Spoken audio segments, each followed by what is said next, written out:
So thank you once again very much for being here on our second mechanics session of this 13th summer workshop in mathematics. Our next speaker is Gabriel Bufolo, who is going to talk about some results on simulations of collapsing columns using discrete element methods, differences between integration schemes. Thank you very much, Gabriel. You have the word.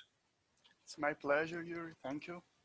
So as Yuri said, I'm going to talk about the difference between different integration schemes and how that affects collapsing columns in the discrete element method.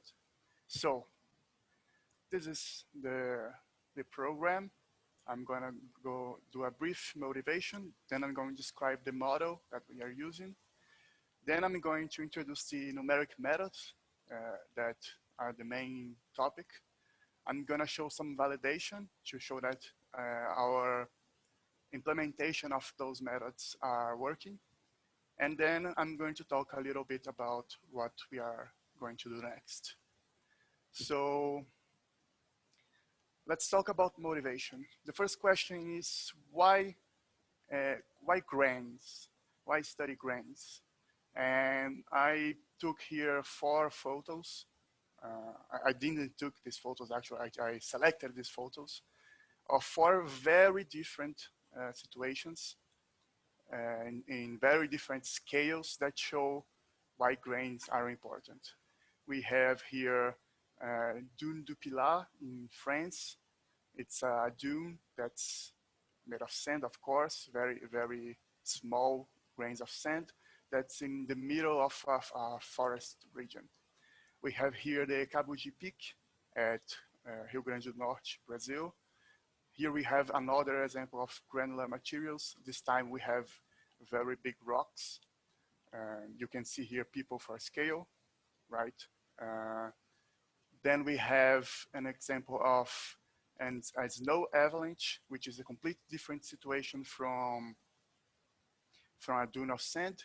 It's completely different temperature. The scale is about the same, but just to show how different these things could be, you will very rarely hear about sand avalanches, but snow avalanches happen every time. And then we have an example of something a little bit more human-made. This is a corn silo, a grain silo, and it has failed. And here is the aftermath. We have a collapse and a lot of corn grains going about everywhere.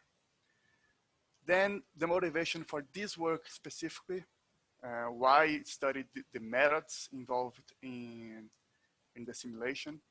Well, me and Yuri, we are working obviously on granular materials, and we want to make a generic software to run our simulations, something that we can just say what kind of force, what kind of grain we want to use, and plug it in, and it works like magic. And to do so, we want to do it in the most optimal way, since it's a tool that we are going to use for quite a while. And the question that arose was, how does these different methods perform, both in speed benchmarks, or how long it takes to run the simulations, and also in convergence, in how small we need the time step to be, and all other sort of metrics. So this is about, this is why we decided to do this work, because we would need anyway to choose a method, so why not do it in a scientific fashion, let's say.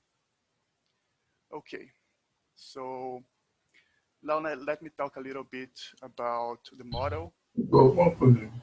And first, we define a particle to be a triple, r, x vector, and theta, where r is a positive number that denotes the radius of the particle. X is its position function. U here is a subset of this interval that represents the time period where the simulation is going to happen.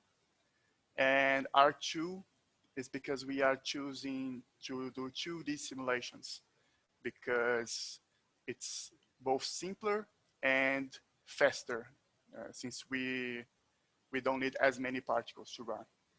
And theta is a function of the rotation of the particle in relation to some arbitrarily fixed point. It's again goes from u to any positive number. Actually, it could even be negative. That's a typo. Okay, so then we define for those particles both the mass and the inertial, the moment of inertia.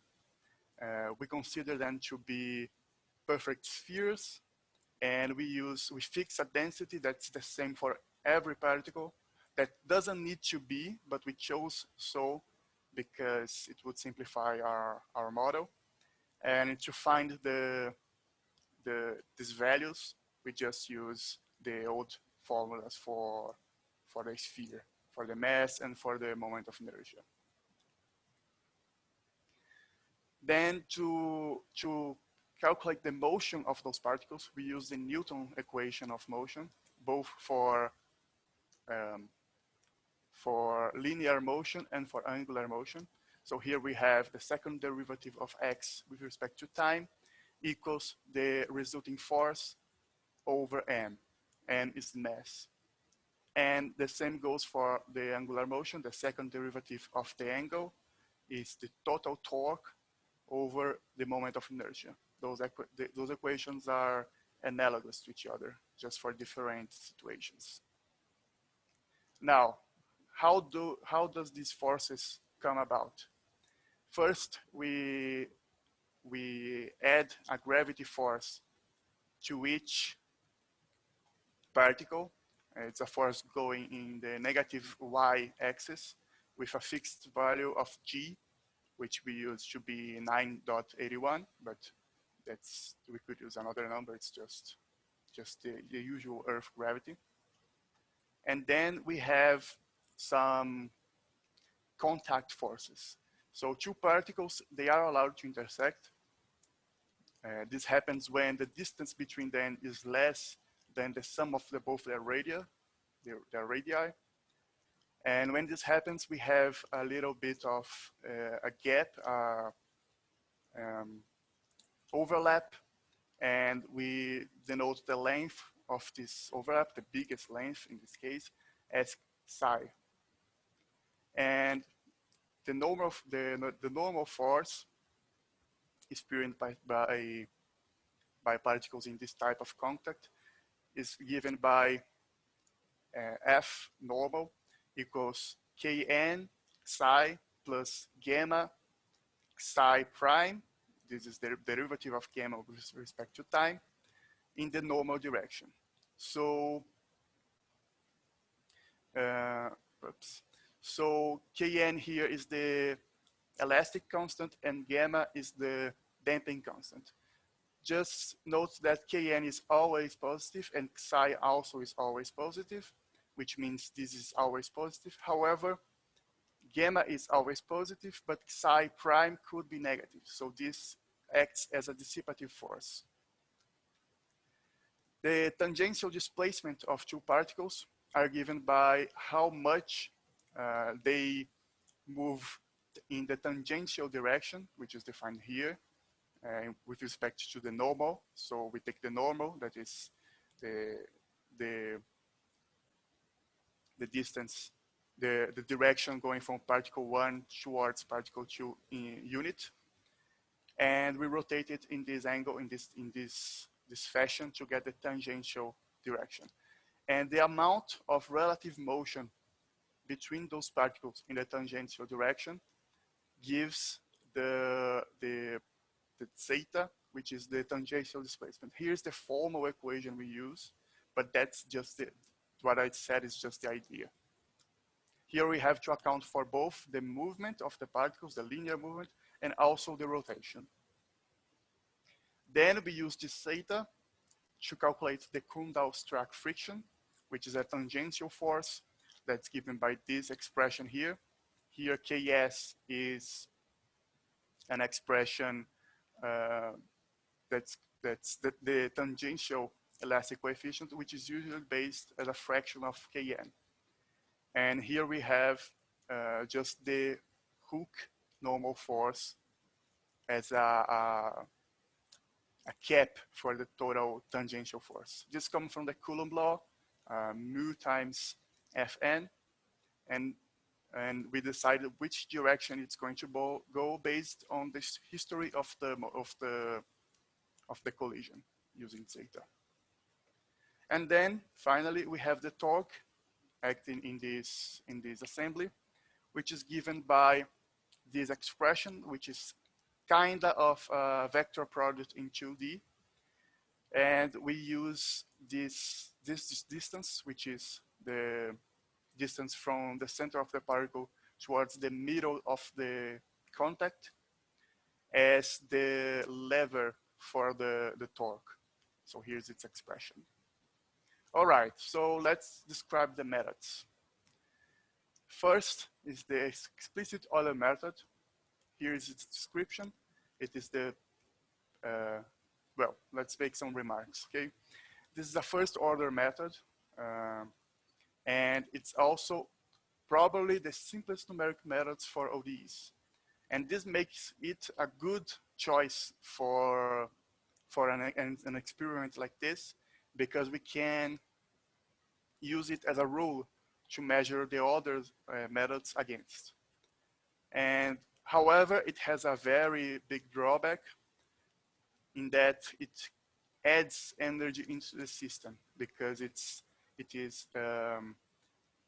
very simple, so it ends up adding energy into the system, which normally doesn't change much the outcome because we have a lot of dissipation, but it could, okay? Then we have the symplectic or semi-implicit Euler method. The biggest difference between these two is that in this one, we use the values in n of our variables to calculate the next value. But here we use the value in n plus 1 to calculate the position of xn plus 1. So we use the value that we just calculated to integrate the position.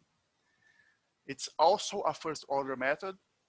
However, as I said, it uses the next velocity to approximate the position. And it has much better energy conservation property. Although it doesn't conserve energy exactly, it preserves it up to H2, where H is the time step size here.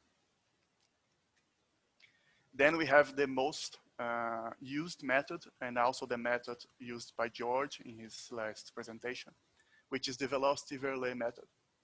And this one is a second order method, which is already better in some sense.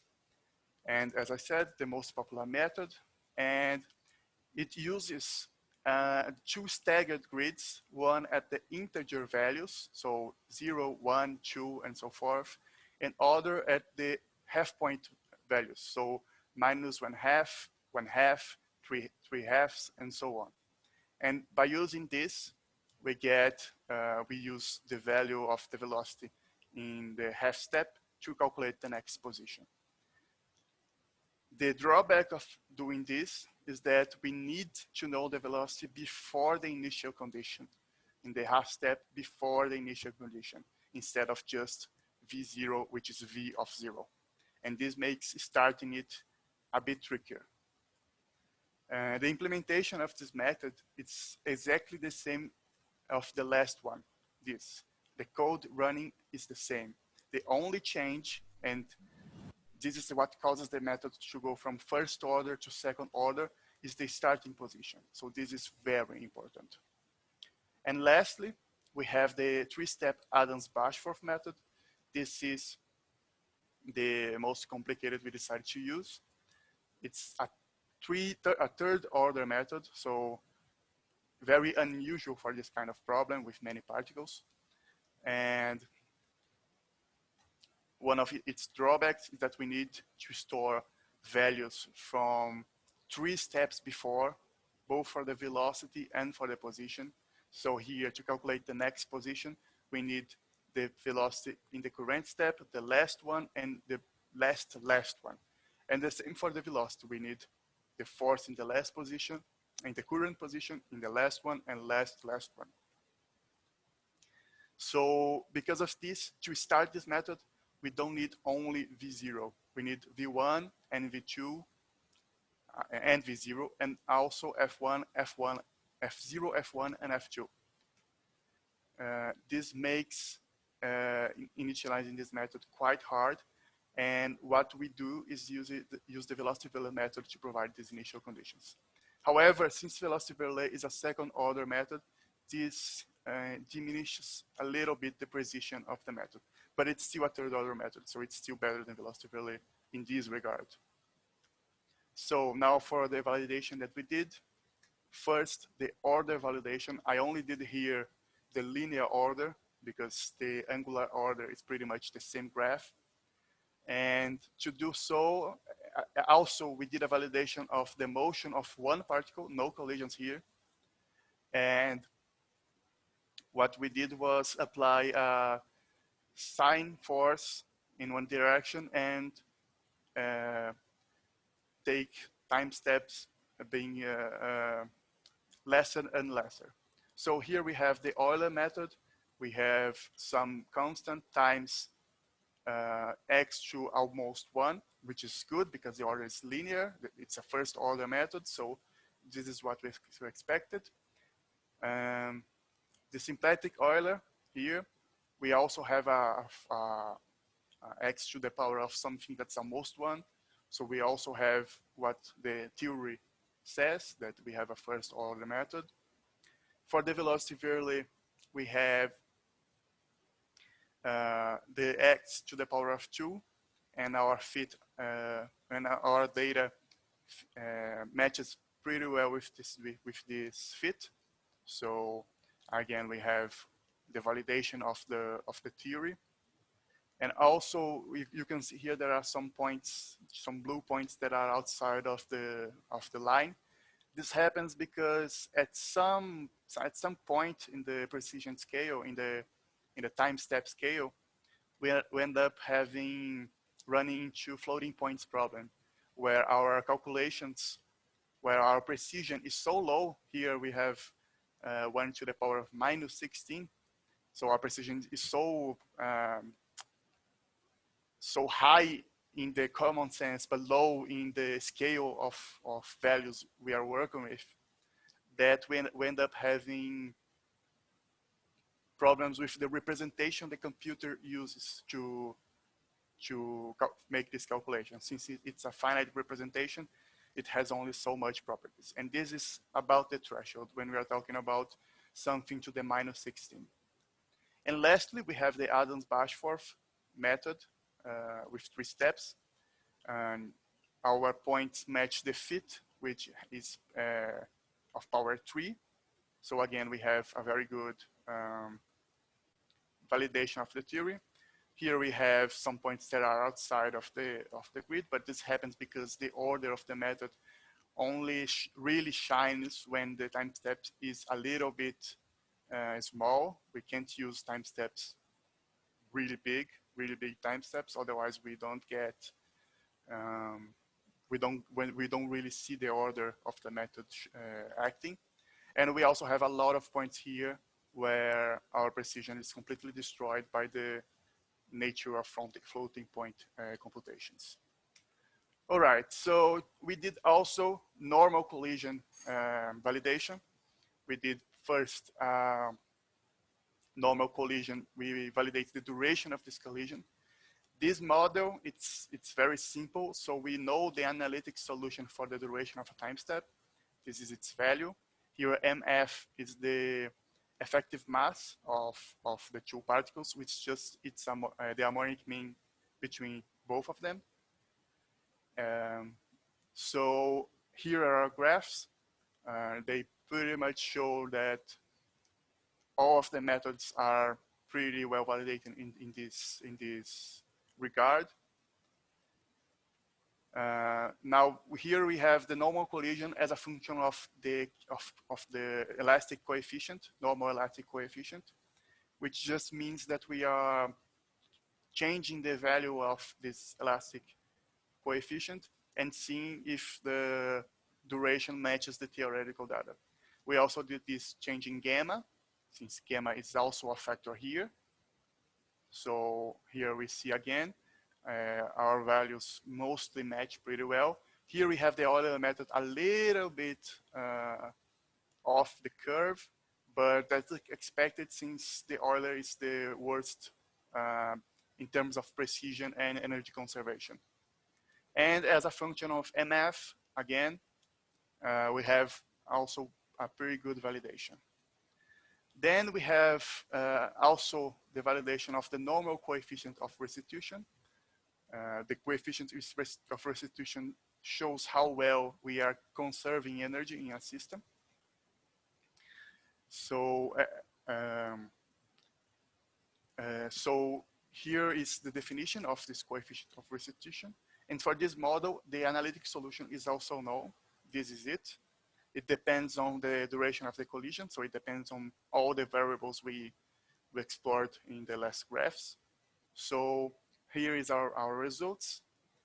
As a function of Kn, we have these three methods matching pretty well. The Euler method, as expected, since it adds energy into the system, it's going a little bit overboard in these last points. The validation as a function of gamma, we have also three pretty good graphs, and the Euler method is having some trouble here for small values of gamma, since when gamma is small, we have less dissipation, which means that the energy that the Euler method is adding is more relevant. And as a function of MF, which again, we have three graphs that are pretty good, but the Euler method is pretty off curve here. Then we are now going to validate the tangential velocity. Here we define two variables, psi I and psi f. This here is a big formula, but this just means the tangential relative velocity in the moment of the starting collision, and the relative normal velocity in the start of the collision, and then the normal tangential velocity in the start of the collision. And we also use the normal, here we have the tangential velocity at the end of the collision. And here we have over the normal velocity at the start of the collision. So both are over the start of the normal velocity of the collision. It just changes if it is about the tangential velocity at the beginning or the end. I believe that this term here, this term with psi prime in the denominator, in both cases here are wrong. Probably I miswrote it, but okay, let me keep going. So to do this validation, we had to, there aren't many analytical solutions found because this is quite a harder case. So we used the numerical results of this paper, which is a pretty famous paper in the area. And we can see here that we have, for this proportion, again, a good fit, but hold on.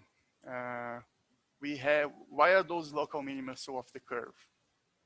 Well, you see here, those points, they are not on the curve. They are quite a little bit away.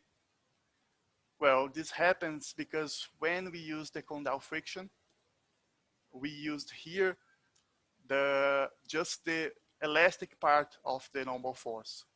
And the paper we worked with used also the damping component. So they used this expression. So when we change our code to run this expression here, we get those curves, which are much better, especially, obviously, our Euler is a little bit off as always, but here we can see that our points are pretty good, pretty on top of the curve. And the same happens when we change this ratio. Here we are studying the ratio 1/5. Now we are studying the ratio 2/7, which is the most common one. So here is without the damping component. We can see those points going way off curve.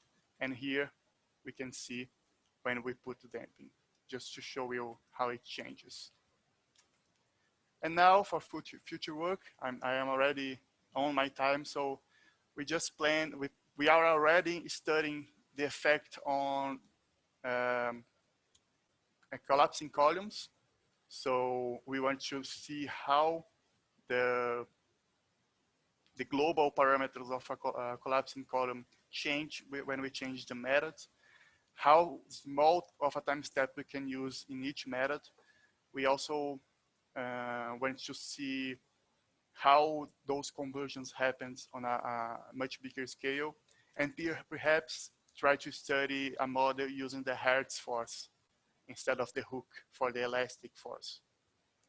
So I think it's pretty much this. Thank you. Thank you very much, Gabriel. Very nice talk. Now, once again, as before, we are open for questions, comments, suggestions, doubts. Have your say. Of course, claro, se vocês quiserem falar em português também, fazer algum comentário, alguma dúvida, alguma sugestão, por favor, sintam-se à vontade. Você pode levantar a mão ou você pode abrir o seu microfone. Fiquem à vontade. Eu tenho uma perguntinha, então, enquanto o pessoal se motiva aí a fazer alguma pergunta, reflete se querem fazer alguma pergunta. Gabriel, quando você escolheu o método de passos múltiplos, você optou por um Adams-Bashforth, que é um método explícito. Seria possível, de alguma maneira, usar um método implícito para calcular esse tipo de algoritmo, implementar nesse tipo de algoritmo como o DEM? Por exemplo, uma diferença atrasada? Então, é uma boa pergunta. De fato, esses métodos implícitos têm várias propriedades interessantes que a gente gostaria de poder usar.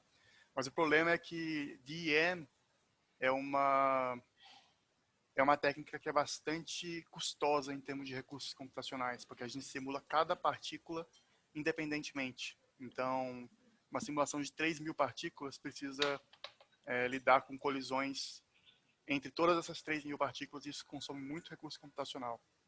E a gente usa passos de tempo da ordem de 10 a menos 6. Então, essencialmente, a gente teria que fazer 3.000 métodos implícitos, então a gente teria que resolver 3.000 Newton-Raphsons a cada passo de tempo. Então isso seria muito, muito custoso, né? Então, para esse tipo de problema, os métodos implícitos não são muito usados, pelo menos para quando a gente tem muitas partículas. Entendo. E alguém tem alguma pergunta? Alguma dúvida? Então, eu vou fazer mais uma pergunta enquanto a gente tem esses 2 minutinhos. Claro. Pelo seu feeling até agora. I'm sorry, I'm speaking Portuguese. Is there anyone who does not speak Portuguese here? Please raise your hand now. And let me carry on in English anyway.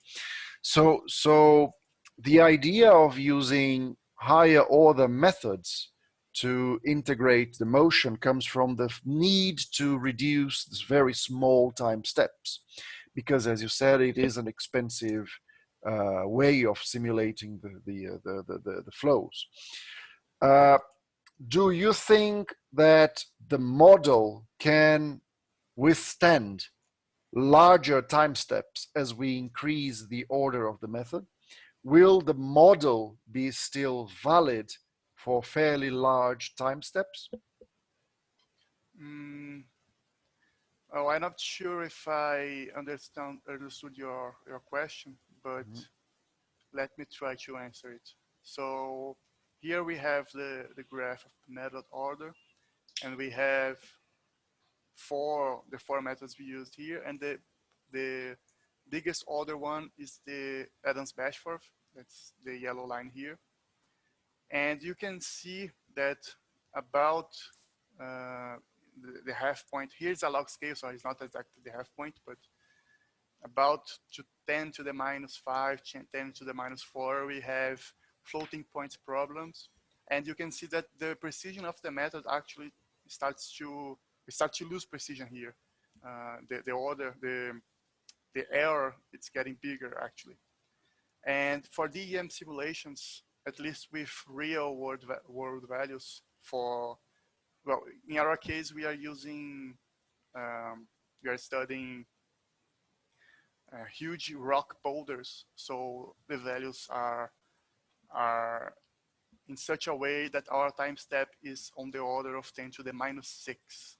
So we already would have this loss of precision here, while Euler wouldn't have, and it would be pretty good time step.